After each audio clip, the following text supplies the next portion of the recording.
En France, la démission brutale de Philippe Séguin vendredi de la présidence du RPR avait immédiatement relancé l'idée d'une liste unique de l'opposition pour les élections européennes. La balle est désormais dans le camp de François Bayrou.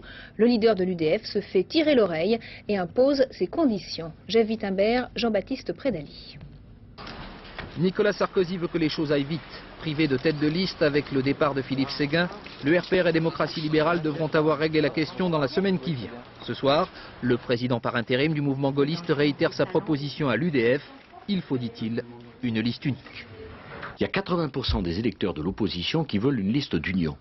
Je considère que le devoir des responsables politiques, c'est de se comporter en responsable, de faire preuve de bon sens, d'écouter la voix populaire qui nous dit « vous êtes d'accord sur le fond, unissez-vous ».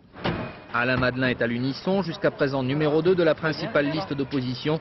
Il lance à François Bayrou le même appel.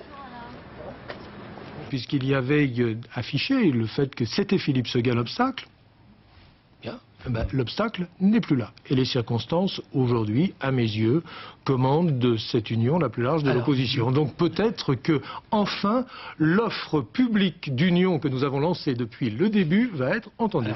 C'est donc de sa réponse à lui que dépendra la formule retenue finalement par la droite aux élections européennes.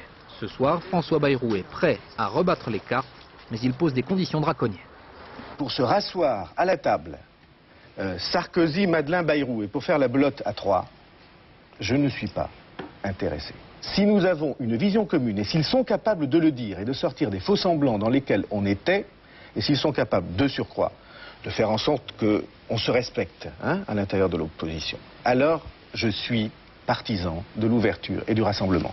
Grande manœuvre et petite réconciliation en perspective, un exercice que l'on a déjà pratiqué. La droite doit trouver une porte de sortie. Depuis